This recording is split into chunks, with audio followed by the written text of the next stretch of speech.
in a difficult position where it has to land on this very narrow strip in the middle that appeals to enough people across the parliamentary party to get it through and is also deliverable for those colleagues, who are considering voting against it, that pragmatism has to win the day, because if we can't pass it, then we get nowhere and you end up with a Labour government that has no interest in doing this whatsoever. As many as 40 Tory MPs could abstain or vote against the legislation. Labour's Shadow Business Secretary Jonathan Reynolds told Andrew Marr he thinks it will pass, though. Let's be clear, this Rwanda scheme is very expensive, it's a waste of money, and it will not work. I mean, the maximum capacity of this scheme, I think, is 100 people, and we had 1,000 people arrive illegally or on the shores in December alone. So this is gimmick politics. Yesterday, lawyers for the Home Office found the bill to be tough but fair and lawful. An investigation is taking place into the death of an asylum seeker on board the Bibby Stockholm. The barge in Dorset currently houses people waiting for a decision on their claim. Adam, which isn't his real name, has told Andrew Marr he came to the UK legally. I came to Britain to be free, the freedom to believe what I want to believe, the freedom to live how I want to live. But the fact is, and the reality is now, is that we are in the most restricted situation that any asylum seeker could face or experience in the world. Lucy Letby has been struck off from the nursing register after being convicted of 7 counts of murder. The 33-year-old was sentenced to 14 whole life terms after also being found guilty of trying to kill 6 other babies. 5 men aged between 69 and 90 have been charged in connection with historic abuse at Edinburgh Academy. Police Scotland says the abuse is alleged to have taken place over a period of more than 20 years between 1968 and 1992. The chair of the British Museum says a staff member suspected of stealing thousands of items is not cooperating in their recovery. An independent review into the thefts has recommended it closes any gaps in the registration of artefacts. In August, it emerged an estimated 2,000 items were missing, stolen or damaged. And Ofcom is looking to ban mobile phone providers from mid-contract price rises linked to inflation figures. The regulator says they would instead need to state in pounds and pence how much prices could increase. Lisa Webb from the consumer rights organisation Which has told LBC News the problem at the moment. What these companies do is say, well, in April next year, even though you think you're paying £20 a month for the rest of the contract, what we're going to do is increase your bill by CPI, which is the Consumer Price Index, plus another 3.9%. And nobody knows what that's going to be until it happens. And that's deeply unfair. In the city, the FTSE 100 has closed down 2 points at 75.42. The pound buys $1.25 and €1.16. LBC weather, rain becoming confined to eastern areas tonight. Showers lingering in western coasts in Wales and southwest England, a low of -4. Cloudy with further showers in the southeast tomorrow, mainly dry and brighter elsewhere, highs of 9 degrees. From Global's newsroom for LBC, I'm Amelia Cox. This is LBC from Global, leading Britain's conversation with Iain Dale.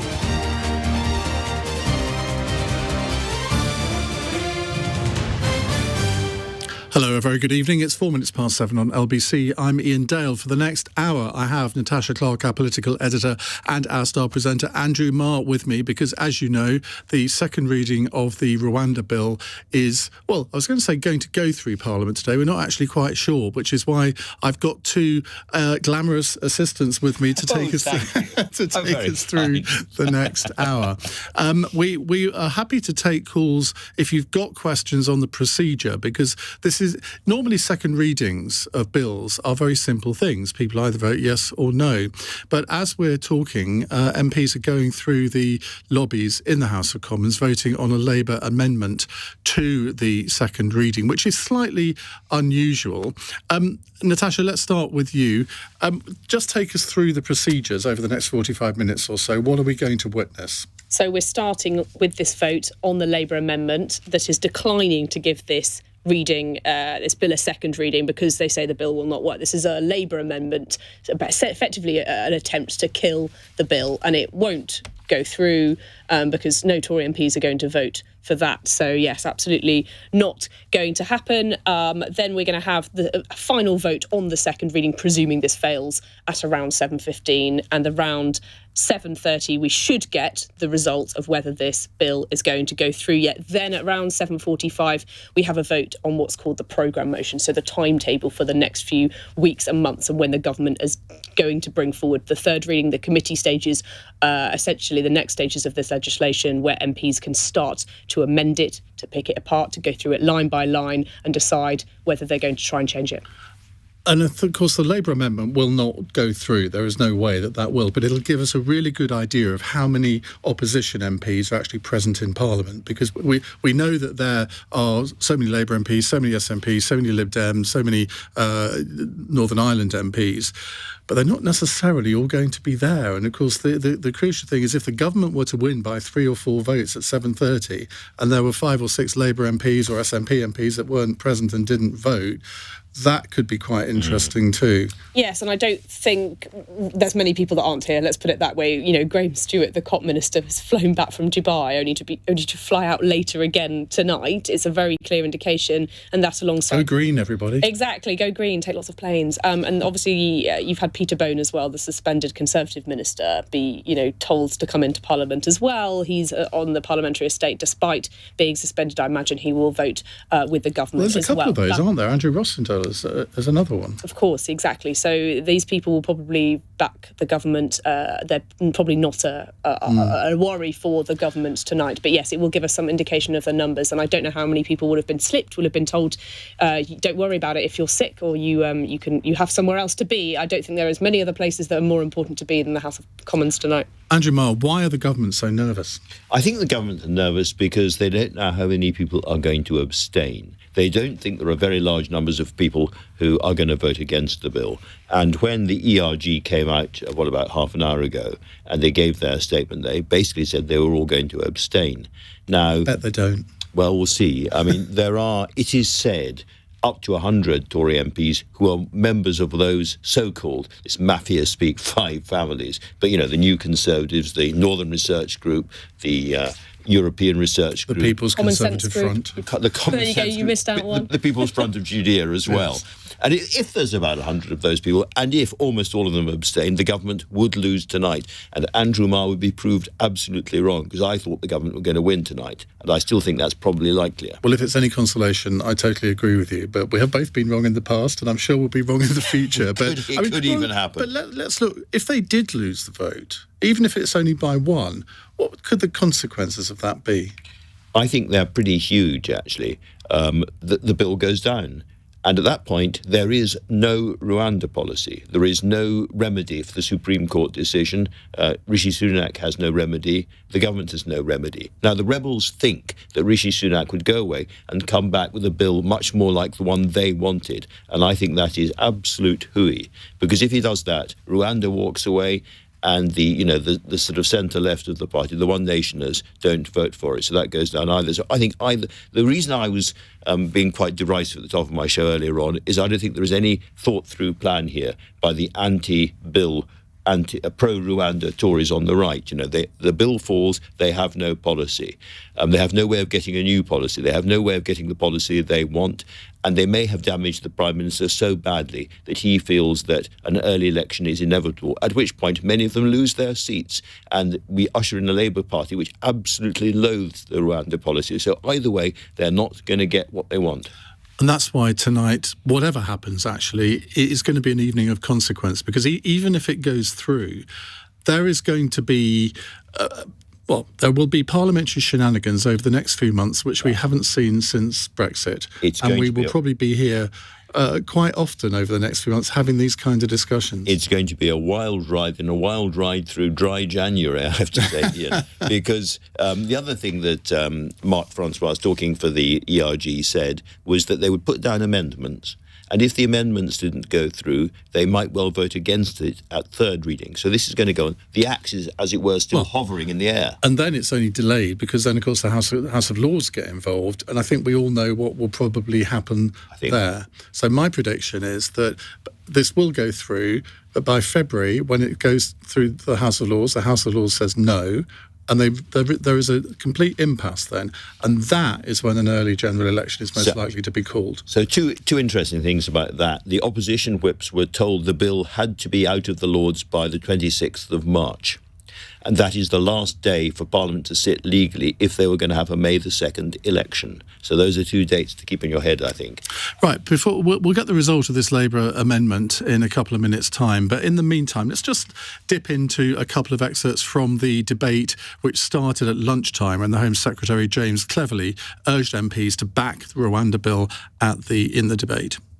This is how we will save lives at sea. This is how we will deter illegal migration. And this, Mr. Speaker, and the House should take note of this, this is how we will break the business model of the most evil and perverse trade that we currently can see. And that is the trade in vulnerable people. The people smugglers, they are not humanitarians, Mr. Speaker. They are vicious criminals, and we must take action. The ayes to the right, 269. The noes to the left, 337. So that was the result of the Labour amendment. 269 in favour, 237 against. Now, I would have thought that 269 figure should have been a little higher than that, Andrew Marr. Yes, I think they'll be a bit disappointed by that. Almost all Labour MPs had been ordered to be there. I don't know what the smaller parties, I don't know what the SNP has managed to muster today, but I was talking to a couple of Labour ministers earlier on who said they'd, Keir Starmer, for one, actually moved his big speech from the north to Buckinghamshire so he could get back without being stopped by a train failing or something like that. And that's been the general story. People have been joking about what terrible trouble they'd be in with Starmer if they weren't here. So I just wonder, it's the smaller parties, I don't know. And the Tories mustered 337. Now, they've got around 350, so quite a big turnout there. A big turnout. So I'm not sure what we read into this for the vote at 7:30. Let's quickly go back to some of the debate from earlier on. The Shadow Home Secretary, Yvette Cooper, today quipped that more Home Secretaries than asylum seekers have been sent to Rwanda. We've just got total Tory chaos. Yeah. What a fine mess this weak Prime Minister has got them all into and got the country into as well. Tearing lumps out of each other over a failing policy while they let the country down. We've had a Home Secretary sacked, an Immigration Minister resigning, and they've spent almost £300 million of taxpayers' money on Rwanda without sending a single person, and the Home Secretary seemed to confirm today that in fact that is £400 million without a single person being sent. More Home Secretaries sent to Rwanda than asylum seekers. It's about £100 million per trip. The Climate Minister called back from the Dubai COP for the vote. Well, I guess they can say at least one flight has taken off as a result of this legislation. It's the way she tells them. Now, the former Attorney General, Sir Geoffrey Cox, yes, he of that voice, gave an impassioned speech to convince any sceptical MPs that Rwanda is indeed a safe country. I would suggest there is simply no credible risk if treaties and legal rules mean anything in the countries, both in the United Kingdom and in Rwanda, of refoulement. Exactly right. If the risk of refoulement has been removed, then there is nothing inappropriate with this House determining, as the Labour government did in 2004, that this country, Rwanda, for the purposes of refoulement, is safe. So I say to the House, it is appropriate, it is a judgment that we can make as the House to take the step that we are now doing. How I wish I had a voice like his. Now, former Immigration Minister Robert Jenrick did not allude to which way he'd be voting, but simply said this vote could be so much better. The test of this policy is not, is it the strongest bill we've done? It's not, is it a good compromise? It's, will it work? That is all the public care about. They don't care about Rwanda as a scheme. They care about stopping the boats. And we are sent here to do that for them. I will never elevate contested notions of international law over the interests of my constituents, over vital national interests, like national security, like border security, This bill could be so much better. Let's make it better. Let's make it work. That sounded as if he was going to abstain, but I think he has subsequently said that he would be voting against the bill. Natasha, listening to some of the debate this afternoon, I wonder how many MPs are actually swayed, or how many had actually made up their minds what they were going to do. I don't think they had until that meeting that we just were hearing about from Mark Francois, who was chairing the ERG wing of that faction. I think many of them were wavering this afternoon, but you did not see a single Tory MP stand up in the House of Commons and say, I'm not going to vote for this tonight. So I think that's an indication of the way that this is going. And obviously, you know, we just heard from Mark Francois there that they're talking about amendments at committee stage. They think this bill is going to go through. That's a really big signifier that even though we're talking about lots of abstentions, I think they personally know, because they've been talking about it with all their colleagues behind the scenes, they think this is going to go through tonight.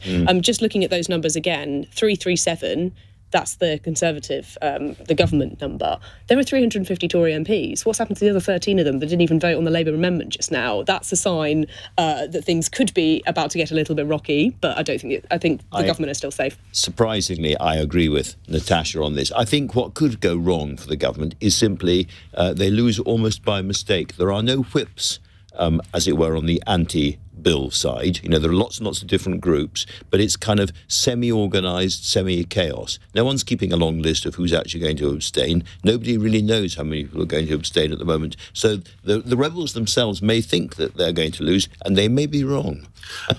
These Conservative groups on the right, or the sort of One Nation group, they don't actually have whipping operations, as you say. And although Mark Francois can come out and say, well, we're all going to abstain, I would bet you any money that you like that they will split at least two ways, if not three.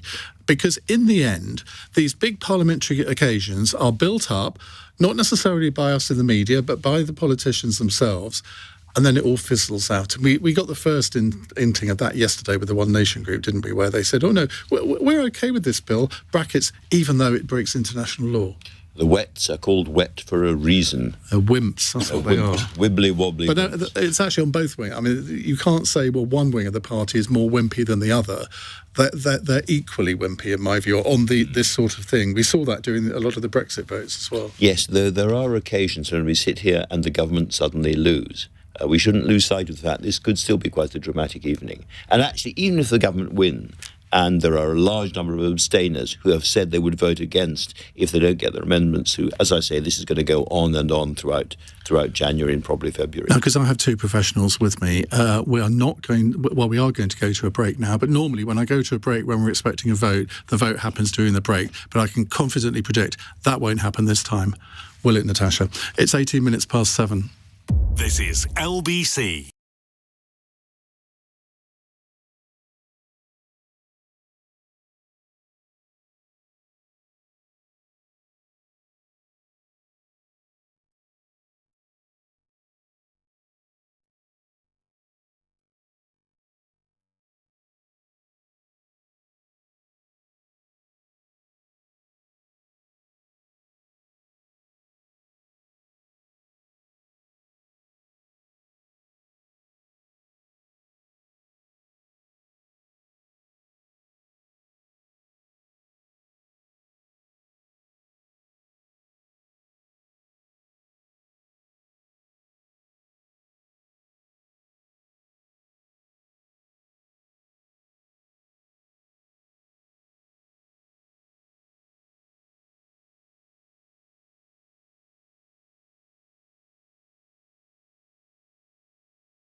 vaccination. Leading Britain's conversation. Iain Dale. Tweet at LBC. If you're watching us on Global Player, and we're streaming this hour live as well as the next hour, you may be able to see a picture of MPs in the House of Commons. They're voting. The chamber's filling up, and that means that we're probably, I would say, 3-4 minutes away from the result of this second reading vote. This is the crucial vote. The previous one, we knew that Labour would lose that just because of the general parliamentary arithmetic. Natasha Clark and Andrew Marr with me. Varun texts to ask, why aren't these votes whipped? Well, they are whipped, but I think what Andrew was saying was it's the different groups within the Conservative Party, they don't have their own whipping operation. There is no single total. No one is going around adding up all the groups, trying to work out who's a member of 3 different groups, It doesn't count 3 times, and so on, and come up with a number. The groups themselves know how many are in their groups, but nobody knows quite, as you were saying earlier on, Ian, how many people are actually going to abstain in person, how many are going to vote one way or the other. And so there's just an element of uncertainty that you wouldn't have if it was one party against another. But there is a 3-line whip on both front benches, so every Conservative MP, Natasha, is effectively ordered to vote for this bill, whatever their reservations might be. But if they defy that whip, what are the consequences of that? Well, obviously, the main consequence would usually be that you would lose the whip. However, there have been rumours today that the whips have been threatening, yes, we will strip you of the Conservative Party whip if you do abstain or vote against. But I think it remains to be seen whether that would actually happen as well, especially if they do abstain in such huge numbers as we possibly could be expecting about. Obviously, if it's just a few people, they may consider giving them a slap on the wrist. But, it's not like Rishi Sunak is in a very strong position here, which is exactly why he has not said, look, guys, I'm going to strip the whip off you if you dare to go against me tonight. If they do vote against it, I wonder if there will be some calls for them to strip the whip off people who vote it down. But I can't see them punishing a group en masse. If it's between 20 and 40 Conservative MPs, are they really going to take the whip off all of them? I really doubt it. And the consequence of that would be that any Conservative MP who does not hold the whip on the day the election is called is prevented from standing as a Conservative candidate. So that's the ultimate sanction. Exactly, and they don't get that support, they don't get that money, they don't get anything. There is Rishi Sunak coming into the chamber now, being warmly patted on the back. OK, well, that's a sign that he probably feels more confident that he's probably got it in the bag. I think so. If he's got his head held up high, which he appears to do so, and is taking his space, not hiding, behind the dispatch box, behind the Speaker's chair, then it's probably a sign that he probably thinks that he is just about squeaked through. Well, I suppose it's quite good that the Prime Minister has turned up to vote. Remember that vote in Liz Truss's premiership where everything went wrong? The Chief Whip resigned, and Liz Truss was so busy running after Wendy Morton, the Chief Whip, that she actually forgot to vote herself. That was the one they were screaming at each other in the voting lobbies, and the language was foul and very, very funny. Those were the days. Yeah. I mean, I think, going back to seeing Rishi Sunak's face in the House of Commons chamber earlier, he was sitting next to James Cleverly, the Home Secretary, when he introduced and started this debate.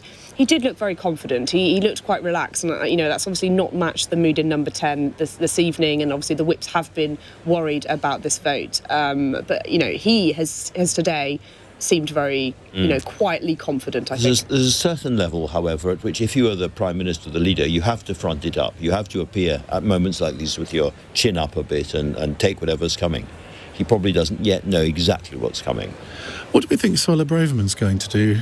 I mean, she said she would vote against, but I wonder whether she's come under a lot of pressure. I wonder if she will abstain. I mean, she is not alone in thinking about the future.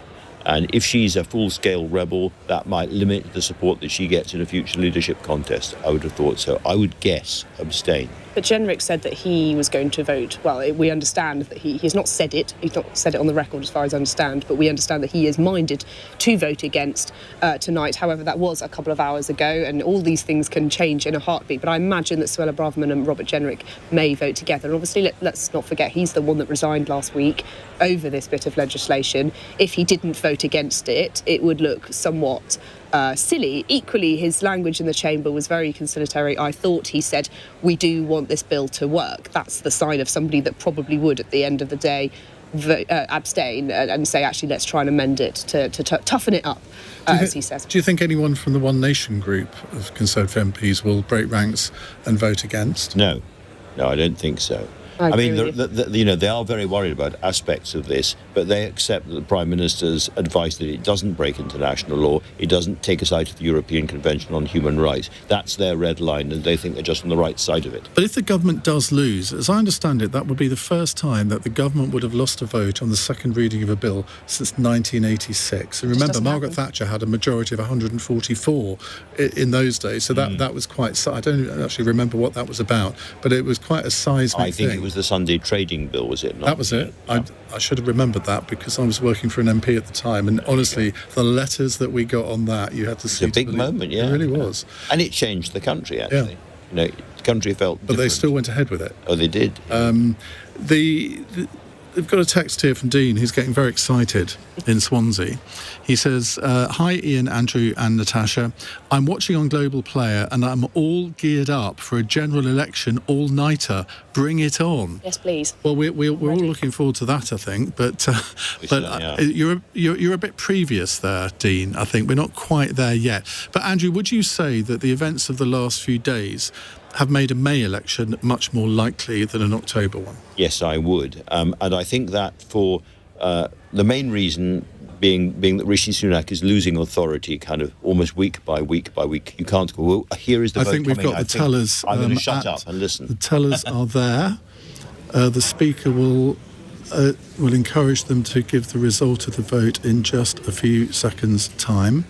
There's 2 for the yeses, 2 for the noes. One of each side will tell us how many votes their particular side has got. Listen for the ayes, because that's the most important one. Order.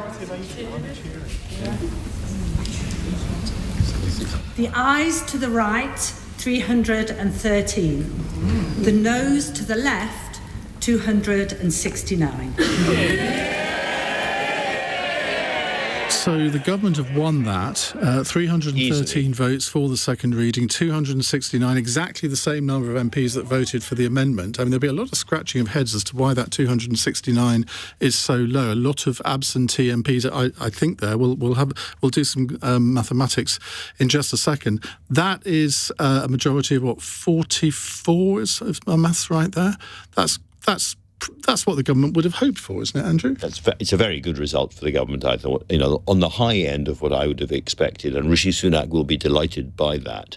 I think at the end of this, his authority is actually enhanced a bit by what's happened tonight, and I think the rebels, without being too rude, look very foolish. And a good result for the whips, because the government whips office has been in for a bit of a shellacking over the last couple of years. They have, and even the past couple of weeks, I think there's been a lot of criticism of the whips. You had, Ben Bradley MP just speaking to Andrew a few minutes ago, saying he's been called up by every minister under the sun. But then I've been speaking to MPs today who say that they've barely had any contact with the whips, with ministers whatsoever. It feels like there are some people they believe are just a lost cause, and there's no point making that case. But, we've been reading in the newspapers that even Lord David Cameron has been out dispatched to be whipping and cajoling the MPs into play. I think there's one other aspect of this that's worth talking about, which is that the rebels had a series of amendments, quite serious amendments they wanted to change the bill with.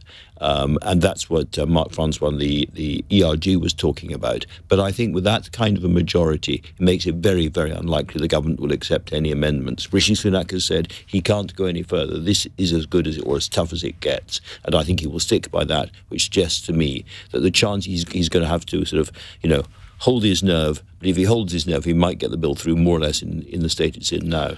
So I think the lesson for this is that Rishi Sunak has won the battle, but can he win the war? Because they've described this bill as unamendable. Well, no bill is unamendable, it has to be said. And there'll be lots of attempts, both from the One Nation group and indeed the various Tory groupings on the right, to amend the bill when it gets to the committee stage, and probably more importantly at third reading. Of course, the committee stage, I don't know whether this is going to be a committee of the whole House. It is. So there could be a lot of evenings like this sometime in January, I guess, and there will be some amendments that are more important than others. But there will be some MPs and obviously on the opposition side, who want to rip this bill apart, and they will try and do so. And there will be others who want it to fail, but they realise, some Labour MPs will realise that they can't do it on their own. They have to reach across the aisle, reach across the divide, and try and get Tory MPs on their side as well, because otherwise you can't win a vote if you're in the on the opposition side. So I think this is not over. A lot of MPs would say there'll be lots of nights of drama in January and February, I suspect, and we will, of course, bring them to you here on LBC. Well, Andrew, thank you for doing a bit of Ovies. You're very, very welcome. I know you've got an event to go to, so we'll let you go now. But Natasha, we're going to keep you here strapped to the chair, and we'll take your calls, get your reaction to this vote. Are you relieved? Because there are people who do support this policy, believe it or not. 0345 6060 973. And do you think it makes a May general election a lot more likely? Frankly, whatever happens to this bill. It's 7:32. Let's get the latest news headlines. No, actually, we don't have news headlines. I've been very naughty, so we're not going to go to news headlines. But I am going to tell you who's on Cross Question tonight. We have John Nicolson, the SNP MP for Ochil and South Perthshire, who speaks for the party on digital culture, media and sport. He's a former broadcaster. In fact, he's a former LBC presenter. And Lord Richard Harrington will be joining us, Conservative peer and former Refugees Minister. And you may remember on an edition of Cross Question about 18 months ago, I put it to Richard Harrington when he was a Home Office Minister that there were rumours that refugees and asylum seekers would be sent to Rwanda. And he said to me, Ian, I can assure you, my office is just down the office from the Immigration Minister, and I would know if this was going to happen. I don't know about a week being a long time in politics, but 18 months certainly is. Also, Charlotte Pickles will be here, director of the centre-right reform think tank, and Harry Lambert, the staff writer at the New Statesman, who no doubt Andrew Marr knows, being political editor of the New Statesman. So they're all going to be with us from 8, so we'll take your questions on that. 0345 6060 973. Now, we're going to get some reaction from the House of Commons in just a moment. We've got a whole succession of Labour and Conservative MPs hopefully lined up. But in the meantime, let's take a breather. It's 7:33. This is LBC.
Iain Dale on LBC.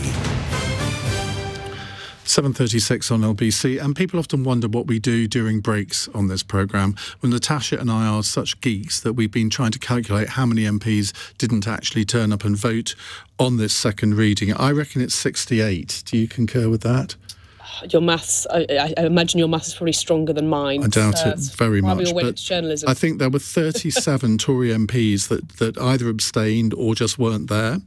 Some of them obviously would have been slipped. Some, a small amount of people may have been ill and may have been unable to get there. There, may have been reasons for that.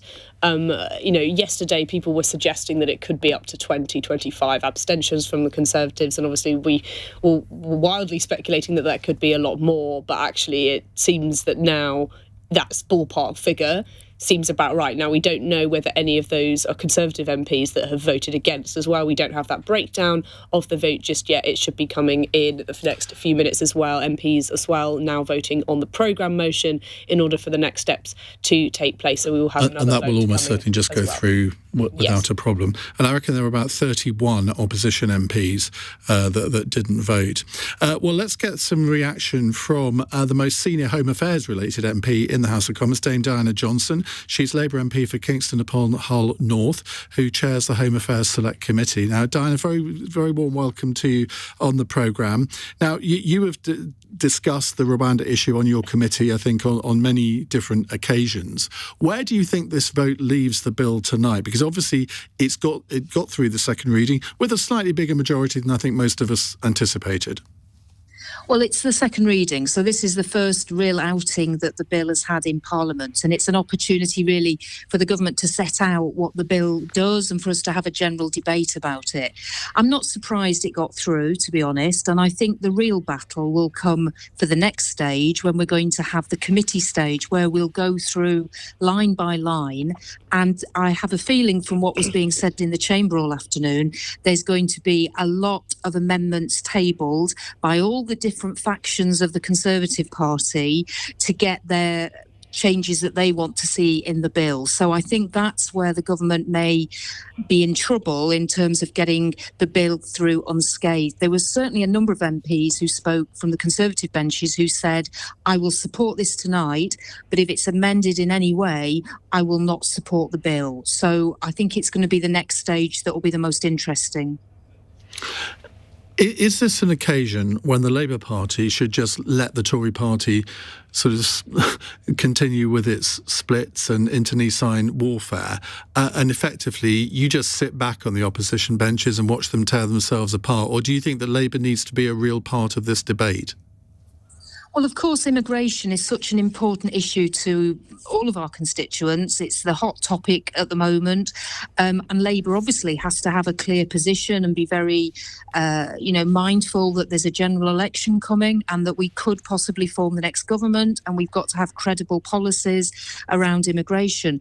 But I have to say, as the chair of the Home Affairs Select Committee, we've taken a position, looked at the Rwanda policy, are really concerned about the lack of evidence that the policy will actually do what the government claim, which is to act as a deterrent to stop people getting in small boats. And we had the Permanent Secretary of the Home Office yesterday in front of the Public Accounts Committee also saying he was concerned that there was no evidence of the deterrent, and that's why he got the minister at the time who brought the policy in, Priti Patel, to give him a firm direction that he had to implement this policy, even though he was concerned about the value for money because of the lack of evidence of a deterrent. So I think the government's expending a lot of political capital on this policy, and we don't actually know it's going to work and deliver for them in the way they say it will.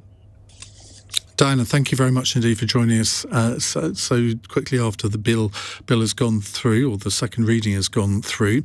Damien Green is joining us now, chair of the One Nation Conservative Caucus and Conservative MP for Ashford. Damien, very good evening.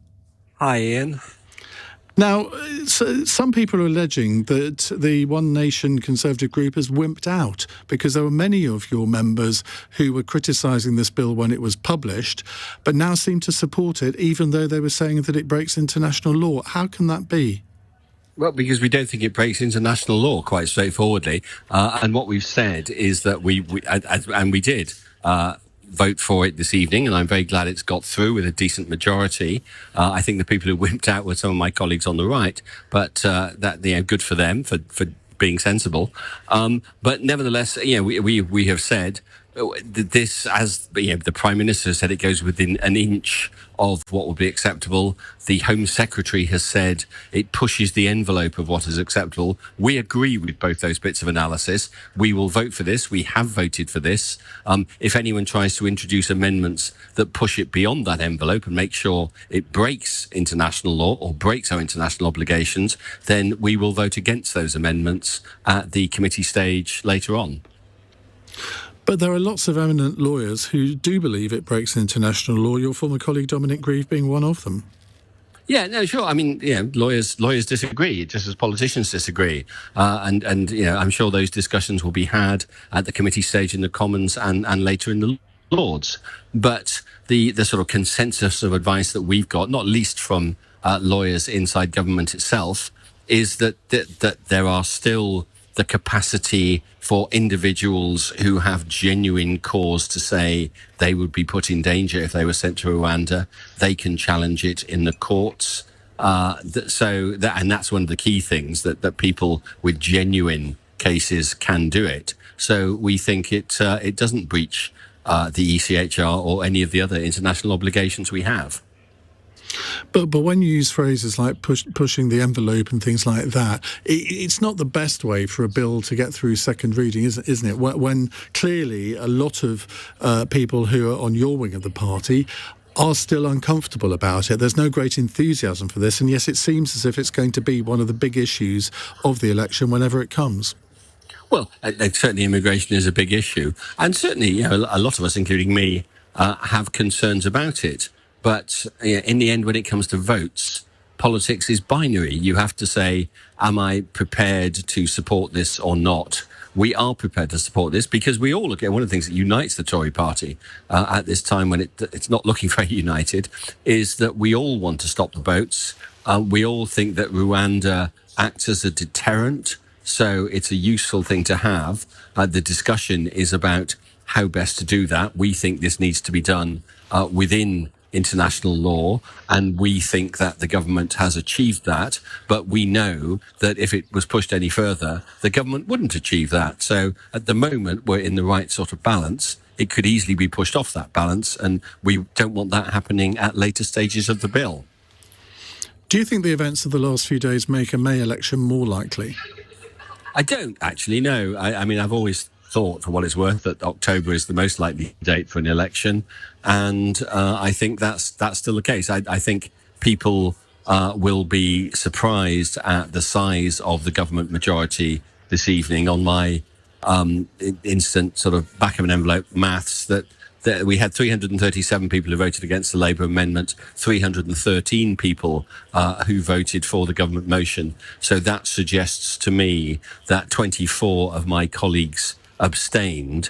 That's not very big. So I think the government can carry on with reasonable confidence with this bill. Do you think sometimes the strength of the right of the Conservative Party is somewhat exaggerated, where we have all of these different new groupings with very, very similar names, but actually they're a lot of the same people and they're not as strong as they purport to be? Do you agree with that? Well, I can only, as it were, do maths. And as I say, there appear to be 24 of them who feel so strongly about this bill they're going to abstain. So that's 24. I know that the One Nation caucus that I chair, which is broadly speaking the centre-left of the party, has 106 members. Now, a lot of our members are ministers, which is great. I like having friends around the cabinet table. So we are the largest single group within the Conservative Party. And it's true that there are many groups within the Conservative Party, but a lot of them have overlapping membership. So they may indeed be slightly noisier than they are actually representative.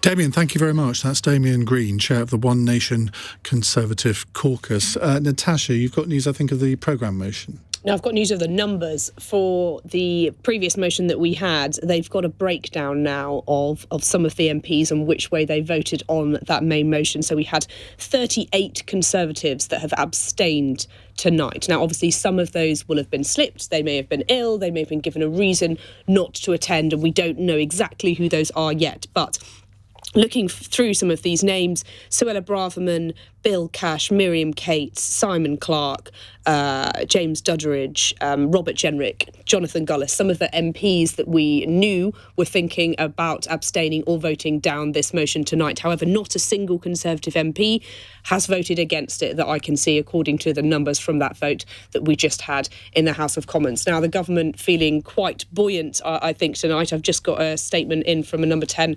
spokesperson, and it does sound like they're pretty happy. Tonight, the House has shown its support for the Prime Minister's legislation to deem Rwanda safe and stop the boats. This bill is the toughest legislation ever to be introduced to Parliament. We will now work to ensure that this bill gets on the statute book so we can get flights off to Rwanda and stop the boats. That doesn't really seem like a government ready to accept amendments from the Conservative right. Obviously, we will wait to see what happens over the Christmas holidays, but they will be delighted, I think, tonight.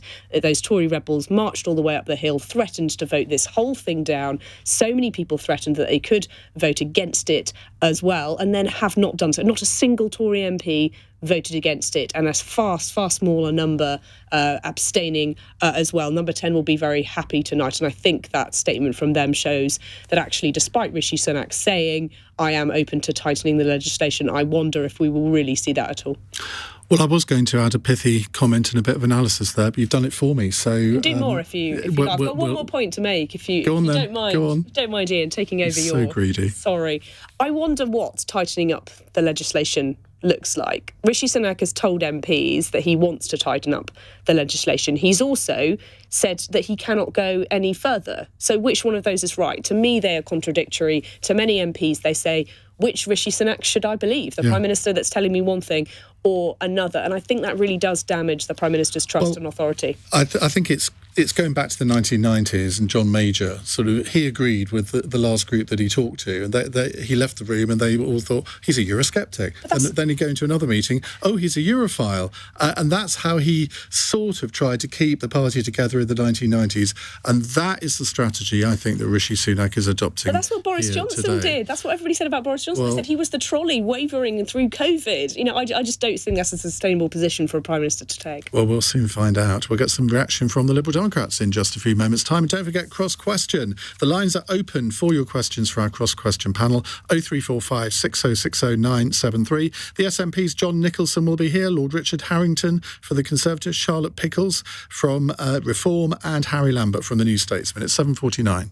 This is LBC. Prime Minister Rishi Sunak is fighting to keep his party on track as he faces another Tory civil war over that Rwanda plan. Meanwhile, the dispute with train drivers rolls on. We haven't seen anybody from the government since December or January last year, and we haven't seen anybody from the employers since April. And every time we've entered into negotiations, all we've had is serial bad faith. Is the reality the government is running on fumes rather than running on rails? Call the Cabinet returns tomorrow morning from 7 in your chance to exclusively put your calls to the Transport Secretary, Mark Harper. With me, Nick Ferrari at breakfast, only on LBC. Leading Britain's conversation. This is LBC.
Be only. Leading Britain's conversation. Iain Dale. Tweet at LBC. 7:52. Well, let's get some reaction from the Liberal Democrats. Alistair Carmichael is here, Liberal Democrat MP for Orkney and Shetland, who speaks for the party on Home Affairs. Has this turned out how you expected it to turn out, Alistair? Because the government, I think, will be very pleased with how things have turned out. I think the Government Whip's office will be pleased. I mean, they have, unusually I suspect, so. Yes, enjoy it while you can, guys. I think it's they've maybe hyped it up a bit in the course of the day. I wouldn't be surprised. That in itself is a fairly well-established part of the dark arts. But look, you could tell. You speak as a former chief. And I speak as a former chief whip myself. Not, of course, we ever had anything to do with the dark arts. No, never let it be said. We're not like that. But you could see it in the chamber. There was one corner, you had all the sort of pretty mainstream, traditional conservative lawyers like Robert Buckland, Bob Neill, people like that. In the other corner, you had Bill Cash and his colleagues, and it was almost like watching a three-way negotiation between the two of them and the front bench team. So they've got through it today, but it is pretty clear from what both ends of the backbenchers were saying today that today was just the start of it. And it was pretty clear from the questions that were being asked of the Immigration Minister at the end that assurances have been given sort of on a nod and a wink that things will change. Of course, as soon as things change in a way that suits the Bill Cashes of this world, then you can expect to see the One Nation Tories starting to throw their toys out the pram. I think we've got business on this for a while to come yet. Isn't it a relief that you only have 14 MPs? So you can't have these 15. I do apologise. So you can't really have these type of splits. Well, Liberal Democrats manage to create a drama of their own when they choose to. But I think, look, all joking apart, it's fair to say that as a party, and this goes across the whole party, not just amongst the members of Parliament, we find this a fairly straightforward, easy issue for us. We're not split on this. The Conservatives, though, are split right down the middle, and the wounds that are there are deep, and they are not going to heal anytime soon. Is there a temptation? I put this to Diana Johnson earlier, the chair of the Home Affairs Select Committee. Do you think there's a temptation among opposition parties in general to effectively just sit there with your arms folded and just watch the Tories tear themselves apart? Because in a sense, if the opposition attack too much on this, it could unite the Conservative Party in some way. But my colleagues, if you ask them, will tell them that there is a thing within the Liberal Democrats called the Carmichael Doctrine, because Liberal Democrats love to have their absolutely right answer to absolutely everything. And occasionally I have to just sort of sit and listen to this until I can stand it no longer. And I say, just hold on a second here, guys. We're not the government. So, yes, it is true. I think there's a balance between not being the government and having nothing to say. So, you can only take this so far. But at the end of the day, the Conservatives are the government. They are the ones who should be coming up with a workable plan. And you know what? Even if they get this through every obstacle that the Commons and then the Lords will put in their way, they then have a scheme that is at best going to take a few hundred for the next 5 years. In terms of actually tackling in a meaningful way the problem that they've identified as being so important, this is pretty small beer. Do you buy the argument, though, that there is a certain amount of deterrent from this? You can't just judge it on the numbers that are likely to go, that somebody who imagines that they could be deported to Rwanda is less likely to make that perilous journey if they think it might happen? I really don't, and just consider what these people... We know that 4 out of 10 of the people who come on small boats across the Channel are people coming from places like Afghanistan, Sudan, Syria, Eritrea. And, these are people who very nearly all are granted asylum for obvious reasons. And, this is where it can sometimes come to be a wee bit personal with me. I have sat on a pier in Orkney watching the waves stopping the harbour wall with my kids in the back seat of the car saying, do we really want to go onto this boat? And that's a modern, purpose-built ferry with a highly qualified crew and a master in charge who knows everything that he's doing. How desperate do you have to be to put your kids into an inflatable dinghy on the hope that you might get across the channel? That's another level of desperation altogether. So I just don't buy the deterrence effect.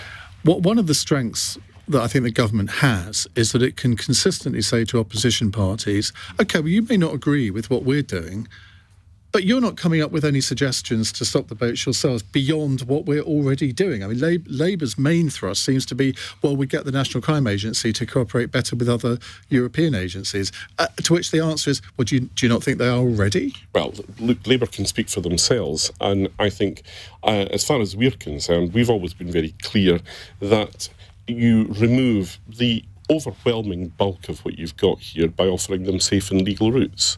That means that you have stations in refugee camps in the region, in embassies, wherever it's going to be.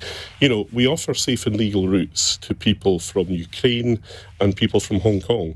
You never hear about Hong Kongers or Ukrainians crossing the channel in small boats. So, you know, that, of course, for a Conservative Party that has hyped this up as an issue and has determined to appear tough and whatever else on it, is not an easy thing to do. But ultimately, in the world of grown-up government and politics, that's what you need to do. It's not rocket science. OK, Alistair, thank you very much indeed. That's Alistair Carmichael, Liberal Democrat Home Affairs spokesman. Natasha Clark, thank you for joining us for this hour. I know you're suffering a bit with a cough, but thank you for persevering. In a moment, it is Tuesday's edition of Cross Question. I'll be joined by John Nicolson, the SNP MP for Ochil and South Perthshire. He speaks for the party on DCMS matters, and of course, those of you with a long memory will remember him as the presenter of LBC's Drive Time programme back in the day. Lord Richard Harrington will be with us, Conservative peer, former Refugees Minister. Charlotte Pickles, she's director of the Centreite Reform think tank, and Harry Lambert is here, staff writer and columnist for the New Statesman. So they'll be taking your calls. The number to call if you'd like to ask them a question, 0345 6060 973. We'll also be speaking to Home Office Minister Chris Philp at around 8:20, so don't miss that. On your radio, on Global Player, and Play LBC. Leading Britain's conversation. This is LBC.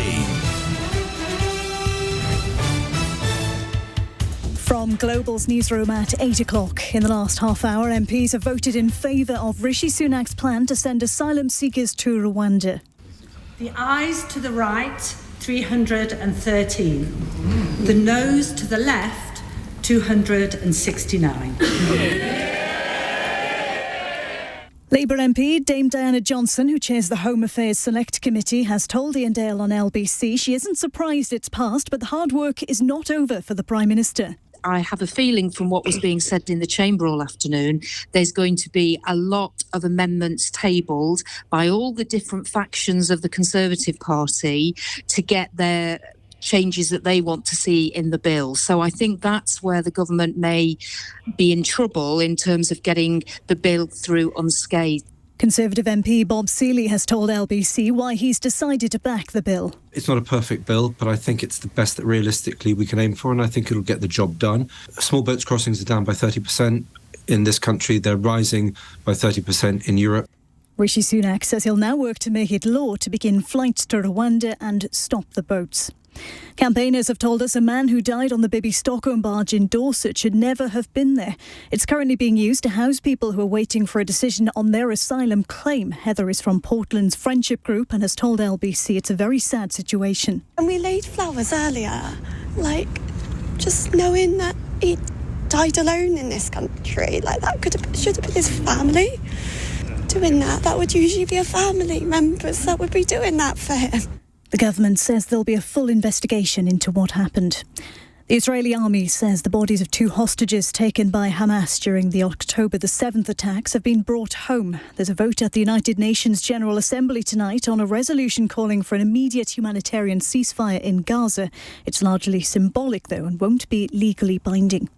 5 men have been charged in connection with historic abuse at Edinburgh Academy.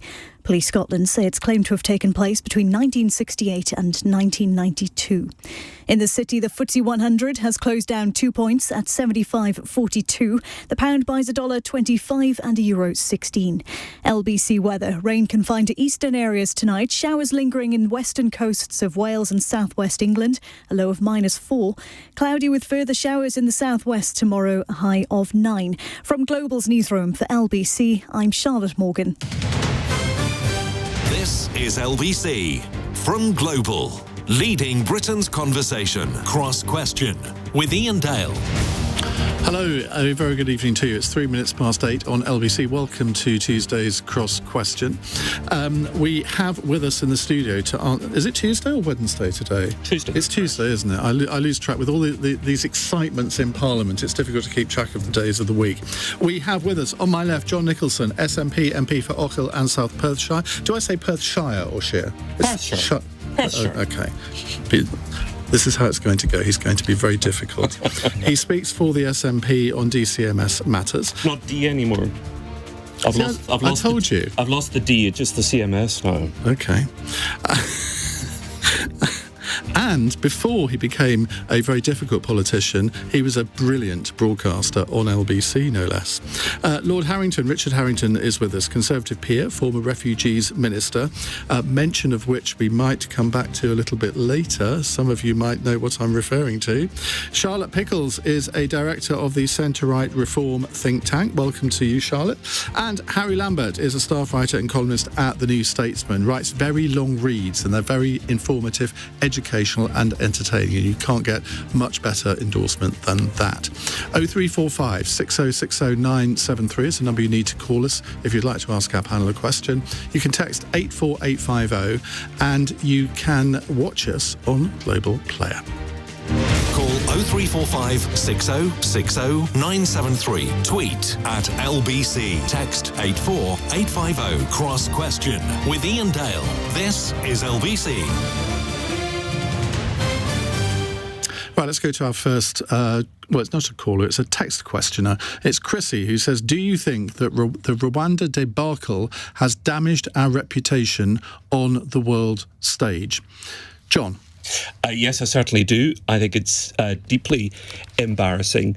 There's so many things Parliament could be dealing with, really important issues to do with the economy. And instead, the Prime Minister is pandering to the right of his party. Look, this is not going to work. We know it's not going to work. Actually embedded in the wording of the bill is an acknowledgement that it breaches international law. And Rwanda cannot be made safe by the Prime Minister telling us all it's safe.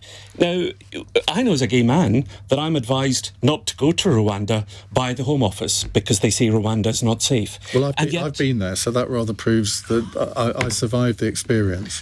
Well, I'm glad to hear that you did, but of course your individual experience doesn't necessarily prove the case for everybody. And we're advised not to go there, and yet we're considering sending LGBT people there. This puts us in conflict with international law. And as a country, we lecture the Chinese about abiding by international law. For us to breach international law in this way and over this issue weakens our argument internationally. Well, there seems to be a big divide between lawyers on this, which wouldn't be the first time that's happened. But the government lawyers assure us that it isn't a breach of international law. They seem to have convinced the One Nation group of Tory MPs that it isn't breaching international law or the European Convention on Human Rights. And you think they're an independent group of lawyers, do you? The ones who answer to the government. We know for many years that government lawyers, in fact, that's one phoning in just at the moment to change his opinion that he gave this afternoon. We know that government lawyers tend to tell their ministers often what they want to hear. Often. It doesn't happen in the SNP government in Scotland, obviously. If the government, I'm not a member of the SNP government, I'm here to talk about Rwanda as a member of Parliament. Lawyers, of course, should be independent. They're often not when they advise governments, but we know in this particular case, The Prime Minister doesn't feel confident that he's in sound legal footing because of the way he's worded the legislation, which is to say that anything that the government says is legal, even if it's likely to be overdone by a European court. So he is on very weak grounds, as we'll discover in the weeks and months to come. Now, Richard Harrington, before I come to you, I just want to remind you of the last time that you and I, well, I think it was the last time that you and I talked about Rwanda, which was when you were on this programme, 18 months ago, something like that, when you were Refugees Minister. Let's just take a listen. We haven't sent any refugees to... No, but you're thinking of doing it. That's the point. For people who are coming over from Calais, maybe. Why is that a rumour? It's more than a rumour. According to the papers today, I saw it in the Times today, that is what is going to be announced in the next few days by the Prime Minister. If it's happening in the Home Office on the same corridor all the time they haven't told me about it. Why didn't they tell you about it? I mean, it seems incredible. I knew you'd play that. I know, I'm so horrible. I do apologise. I'm still having therapy about Corey that made me hour do I spent it. with you last time. But no, perfectly legitimate. Just, I didn't tell an untruth. I did not know anything about it. You'd read an article in the Times at the time, which I hadn't. Had I known about it, I would have disapproved of it, I would like to say. Would you have resigned over it? Well, it wasn't to do with my responsibility. It's not a cop-out. I was doing Ukrainian the Home Office. I actually wouldn't have resigned over it just for this one reason, that I felt what I was doing for Ukrainian refugees was the right thing to do. And I perhaps buried my head in the sand, but I perceived it as a project that I was doing, and I'd do it tomorrow if asked to do it. So that's not a cop-out, it's just the position I was in. But the question, the text question, as I recall, was basically what people perceive of us internationally because of it.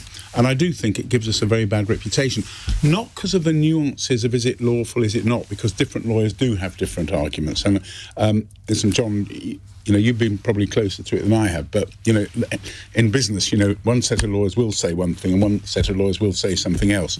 But I think with the problems that we have in the world, everything that's going on in Gaza, Ukraine, plus our own domestic, the economic situation, everything like that, the people must think, and I've just finished a review for Jeremy Hunt on foreign direct investment. What are investors going to think? This country, they're obsessed with Rwanda. With, a few hundred people may or may not go to Rwanda. This is the headlines. This is occupying government time, and a lot of it. So for that reason, I think the question of your caller, texter, will it damage us internationally? I do believe so. Are you saying that actually foreign direct investment into this country could be under threat because of things like Rwanda, where we're getting a bad reputation internationally? Listen, I don't think it's like, the deal's off because they're obsessed with Rwanda. But a lot of investment decisions are, there's a general feeling. So, for example, on the plus side, I found with the 200 companies and pension funds and sovereign wealth funds that we've interviewed, there's a good predisposition towards this country. The cliches of liking the language, the rule of law, etc., are true. But that's like being 15 love ahead when you start a tennis game. But one of the obstacles we came across was definitely a lack of consistency of policy. And, some of it perhaps changing the policy on net zero, changing other policies, but it's the general feeling of, what if they're going to change the law on that and this and that? I mean, people want some stability and some consistency. So that's why I felt the question that you asked was quite a valid one. As to will they say, Britain doesn't approve international law and they're breaking it? No, I don't think that's relevant because there's arguments both ways. Okay. Harry Lambert. Well, go back to the question. I feel like I've been answering a question like this for at least 5 years now. Are we embarrassing ourselves yet again? I think, zoom out, no. I don't think this is going to be a big part of our international reputation. But I do think it signals the sort of death throes of the Tory era. It does feel increasingly to me like we're just watching yet another version of a play we've seen before, which is can Rishi Sunak, or the latest Tory Prime Minister, hold together the One Nation caucus, if you like, and his far right. And it's sort of buy your tickets for January 2024 when this is all going to happen again. He didn't really win tonight. He just postponed that battle. But it feels like the next year is just going to be watching a play we've seen before, waiting for Labour to come in. Charlotte? I agree that I think it's more around the general sense of competency and stability and security in our democracy and how Parliament is functioning at the moment. I think it's interesting, and this question about the world stage, we I think tend to get a bit obsessed about just the UK rather than thinking about the broader context. We are not the only country having this debate. You know, Denmark passed a law in 2021 to allow exactly this type of approach to illegal immigration. You know, Germany last month were talking about exactly this model. Austria are talking about it. Italy are talking about it. So actually, is Rwanda and the issue of illegal immigration and the government's attempt to do something slightly different, something slightly bolder, I guess, whether you agree with it or not, the thing that is problematic? No, the thing that is problematic and why it reflects badly on us is that it just feels so shambolic. And, you know, this strikes me as just the perfect example of a sunk cost fallacy that, you know, you've tried a sunk cost fallacy. You know, you feel like you've tried something, but then you've already invested in it. So even though it hasn't worked, you need to now invest some more and you need to invest some more and you need to keep going. And it's just become this outsized issue. So despite the fact that actually the government's doing some pretty decent other activities on this, you know, illegal immigration, the small boats are down by a third. No one's talking about any of that, which actually could be, you know, a relative success story. Instead, we're obsessing about this thing that just is sucking up so much both political capital and literal capital and making us look a bit foolish in the process. It also makes us seem nasty as well, though. That's the other issue, isn't it? Because in so many of the discussions we have, there's an assumption that all of us are opposed to immigration and that all of us are opposed to giving sanctuary to asylum seekers. Well, I'm not. You mentioned Scotland earlier. Scotland has a desperate need for immigration. Michael Gove, during his leadership race, actually advocated that Scotland should be allowed a different asylum and immigration policy to meet the needs of Scots there. So I would like to hear more people come out, and I'm deeply disappointed that Labour doesn't, in the way that my party does, to welcome immigration and to say that we should be a sanctuary for people who want to come here. And we know the high percentage of people who get here who are then accepted as having a legitimate case by the UK government. Richard, that's an interesting case, isn't it? And given your former role, I suspect you'll have a view on this. But I mean, we are a welcoming country. You look at the figures of not just asylum seekers, but people who've come here to work as well. The most recent figures coming out, 700,000 odd in the previous 12 months, 670,000 in the last year. Go back to 2015, and I think it's 500,000 people have been granted asylum status in this country. So we're not being obstructive, but this policy gives the impression that we are. I think that's right, Ian. And on the subject of international law, I think international law does need changing. The pressures that Charlotte mentioned of Germany and other places, it was all done after the Second World War. And rules, for example, that asylum seekers are not allowed to work was brought about because they were worried that displaced people from Germany would be forced to work for very low amounts of money and exploited in the countries that they went to where they were homeless. International law does need changing. That doesn't mean I'm in favour of breaking international law, but I would be in favour of negotiating with all the other countries to change it. But Ian, could I just say generally on the point you brought up of welcoming, we do, and I'd like to pay tribute to Scotland and the Scottish Government. I became friendly with your First Minister, and I still am, because of the work we did on the Syrian refugee programme in 2014. The highest percentage, I think, of Syrian refugees are in my constituency, and they play a wonderful role. I also work with the Scottish Government, with Neil Gray, on the Ukrainian side. So I do accept that. But I would also say, in fairness, Scotland has more need for, it's got more accommodation and it has more need to boost up its population. That's not a value judgment or saying one thing's right, one thing's wrong. It's just true compared to, say, London and the South East. Just a final point on this, and Harry, if you'd like you to address this, in that Labour, understandably, it's a role of the opposition to criticise the government, but we've heard nothing from Labour about what they would do if they were in government on this. Now, clearly they would scrap the Rwanda scheme, you would imagine, and I'm not sure they've even said that overtly. But is it tenable to be less than a year away from a general election and the general public has no idea what Labour's policy on Stop the Boats would be? Well, not just stop the boats, I think on a host of issues, but I think what Labour are really selling is competence. They're sort of saying, don't worry about the ideology, don't even really worry about the specifics of the policy, just trust Keir as former head of the CPS to get things done. And I think their whole approach to immigration has been to talk about the backlog, talk about the size of it, running at around 130,000 claims that now need to be processed, comparing that to when Labour were last in government, how low it was, and just simply But they're not promising any more money to recruit new people to clear the backlog. But the sell they're making, and because the Tory party's constantly on fire, is a pretty easy one to make, is just simply, we won't have the level of dysfunction this party and this government has, and therefore with less money we'll be able to do more work. I don't find it very convincing. I'd like them to promise tax rises so they can pay for more people to do things, but I'm saying that their political circumstances are very favourable simply because of what's happening to the party in power. Do you think they might be verging on the complacent now? The guest that we had on Cross Question last night, Ava Gardner, who was sitting in your seat, Charlotte, she basically said she wasn't going to vote Labour at the next election, even though she's clearly quite a way on the left,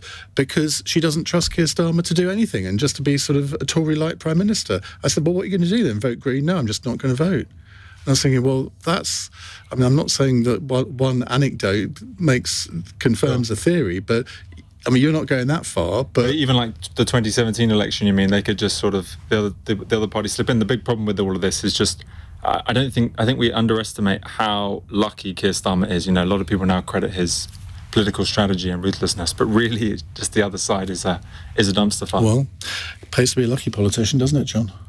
I don't know why you're looking at me in that context. But you're right. Keir Starmer is immensely disappointing. I don't know why. But you guys are even more disappointing. That's why he's doing so well in Scotland. Well, I'm not sure he is doing that well in Scotland. You know what the tipping point is for seats in Scotland, and Labour's just scraped over that. I think his recent comments about Margaret Thatcher didn't do him a lot of good. I think his behaviour over Gaza has done him a lot of harm amongst the Scottish voters who are more progressive on some of these issues. Why isn't he braver? He's way ahead in the polls. He's going to win. We all know he's going to win. The question is what his majority will be, or will he get a majority? This is the time when he should really be showing the country who he is. But I agree with the assessment that you used in your question. It just all feels a bit Tory light at the moment. And I speak to a lot of Labour backbenchers who are really worried. And they're really worried that Labour voters might not be sufficiently inspired to come out and vote, and that perhaps they just need a bit more of the vision thing, as George Bush once called it. And he was a one-term president, but we'll leave that analogy. Well, he won when he talked about the vision thing, didn't he? He certainly did. Right, we're going to be talking to the Home Office Minister, Chris Philp, in just a moment, breaking into Cross Question, which I don't think we've ever done before, so he should consider that a tribute. It's 19 minutes past 8. This is LBC.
responsibly.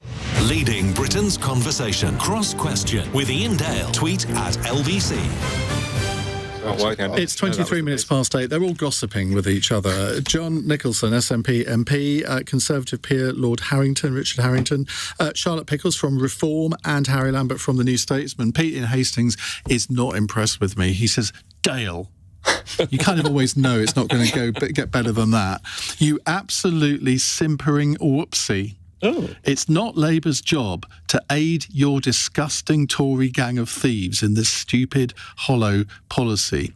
Well, if you've been listening to the programme regularly, Pete, you'll know that I have regularly criticised what you call this disgusting, hollow policy because I didn't agree with it on day one. I don't agree with it now. So I'm not an enemy on this, Pete. I don't think you guys are going to become friends. I don't that think we horrible are. feeling. And he lives so near me as well. Where does he stay? Hastings. We could have been best friends. You could have hung out there.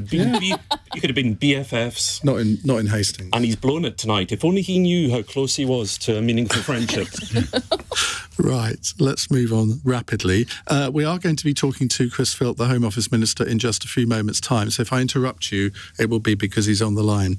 Another text question from Andy in Chesterfield. Has Rishi Sunak finally won back some authority in his party? Richard Harrington.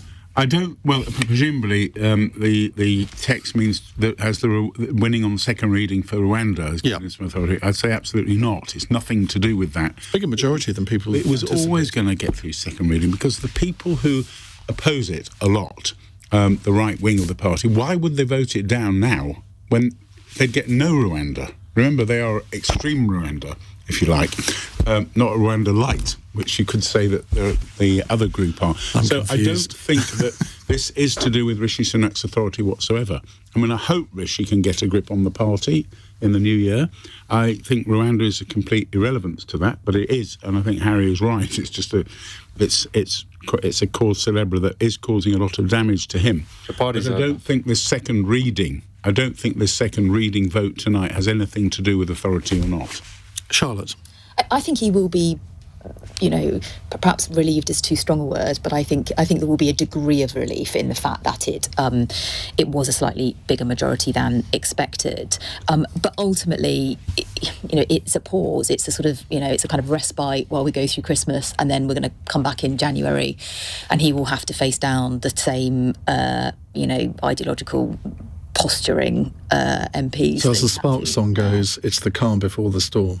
Yeah, I think so. And, I mean, goodness, surely we're all a bit sick and tired of the kind of self-interest and the sort of, putting your particular worldview ahead of what's either practically possible or what's in the best interests of the country. But, the Prime Minister, goodness, I wouldn't want to be Prime Minister right now in the Conservative Party. He's in an impossible position with people having very, very opposing views, and goodness knows what we will actually get to come January. I suppose it's better to be Prime Minister than not be Prime Minister. I don't know, is it right now? You're spending your mornings having breakfast with fanatics, and you're kind of spending your lunchtimes. You're a think tank, you're doing that all the time. Yeah, but I don't have to get any votes. I don't have to, I can come on and say what I want. I don't have to be nice to people that I disagree with. I'm in a privileged position. I was speaking to one of the Labour whips today, and they were so keen to get this to pass on second reading. If they felt anyone was going to vote it, they would have told some of their people to stay at home. Of course, they wanted the second reading to pass. It's a free advertising for them, isn't it, in the new year? So this, great, they won on second reading. It's all nonsense. Number 10 have been obsessed with it for day after day after day, when it was always going to go through. And I'm afraid the media, the whole circus that has made this into a possible that, it'll go down. It's our fault, is it? It's Keir Starmer was very clear about it. He said exactly the same thing. He said, of course it will go through on second reading. But the drama over it, I cannot understand why there has been so much drama and so much political capital spent by Number 10 on this. I really don't get it at all. Maybe it's naivety on their part. Isn't the bigger question, does this give an anchor and a cause and a reason for people to consider whether to depose Rishi in January? Do you think that's plausible, or do you think he inevitably fights the next election? I'm going to leave that question hanging because we have Chris Philp, the Policing Minister and Conservative MP for Croydon South, on the line. Chris, very good evening. Now, on the face of it, winning by a reasonable majority, it is a good evening for the government, but there are real battles to come, aren't there, on this? Yeah, well, first of all, it is a very solid majority, 44 votes. I think that's a lot better than people were predicting even just a few hours ago. And I think I'm right in saying not a single Conservative voted against the government, which again is much better than people were speculating about recently. This is the toughest piece of immigration legislation this Parliament has ever passed, disapplying parts of the Human Rights Act, preventing those systemic challenges to the Rwanda scheme that we saw the Supreme Court hand down a judgment on just a few weeks ago, partly using the new treaty that we signed last week. But of course, as you say, the bill will now go through its remaining passage where it's debated clause by clause. We'll go through the detail, and the government naturally will listen in an open and respectful way to members of Parliament who've got ideas around how this can be tightened up and how we can make sure there are no loopholes at all, to make sure the courts absolutely cannot unpick this. And that process will happen in the next few weeks. And the intention is then to get these flights going by the spring. We've already reduced these illegal and dangerous crossings by a third compared to last year, at a time when across Europe illegal immigration is going up. And this Rwanda scheme is part of the plan to stop the boats entirely. That's been done in the past by countries like Australia. But the progress we've made already is a lot better than we're seeing in Europe, where, as I say, their illegal immigration is going up, ours is going down. All in the meantime, what did we hear from the Labour Party today? We heard absolutely nothing. The Labour Party had no plan at all for addressing illegal migration. Well, look, they're the opposition. They're saying, the Labour Party are saying to the country that they want to be the government in about a year's time, and yet on this critical issue, illegal immigration, they have absolutely no plan whatsoever. Just to go back to something that you said earlier, you used the phrase tightening up in relation to the bill. Now, that will be music to the ears of Mark Francois and his various groups on the right of the party, but it won't be music to the ears of Damien Green, chair of the One Nation caucus, who, I mean, they were clearly in some ways, I'll use the phrase bought off, I don't mean it in the traditional sense, but they were persuaded to support the government today. But they will be horrified that you've used a phrase like that, because it will confirm their worst fears. Well, look, I think making sure the legislation is effective and there aren't any loopholes is a reasonable objective. Clearly, the framework of the bill has been very clearly set out, but there may be, drafting suggestions people have. By the way, I'm just not saying the government's going to take a particular course of action. I'm just saying the government's going to listen in an open and respectful way to ideas that members of Parliament may have. That is exactly how things should work during a bill's passage. When we go through this sort of line-by-line consideration of a bill, that is what Parliament is supposed to do. It's one of the things that we're elected here to do, to scrutinise legislation line by line and to make sure it's as good as it can be. We have your former Home Office colleague Richard Harrington on our cross-question panel at the moment, and I'll get him to comment on what you've just said in a moment. But he's made the point that he thinks that this whole policy is damaging Britain's reputation in the wider world. He's just done a report for Jeremy Hunt on foreign direct investment, and in theory, if our reputation throughout the world is being damaged, that could lessen investment into this country, which traditionally we've always been really good at attracting. Do you not see that as a danger? Well, look, I hate to disagree with Richard because he's a fantastic former colleague, and I've got a lot of respect, affection and admiration for Richard, and hello if you're listening. But I don't agree with that. The UK already attracts huge amounts of foreign direct investment. I think venture capital investment into our technology sector is more than France and Germany combined, for example. There are also a number of other countries around the world looking at these kinds of schemes. Countries like even Germany and Italy and Denmark are looking at schemes like this. We saw Australia about 10 years ago, as part of their Operation Sovereign Borders, do something quite similar. They did it with Nauru rather than Rwanda, and that was Operation Sovereign Borders was successful in essentially completely stopping the illegal maritime arrivals to Australia, which were at similar levels to those that we experienced last year. So I really don't accept this suggestion that it'll affect FDI. By the way, large-scale illegal migration is a big problem, not just in the UK, but across the Western world. In America, it's a huge problem. I think they've had 8 million illegal arrivals under Joe Biden.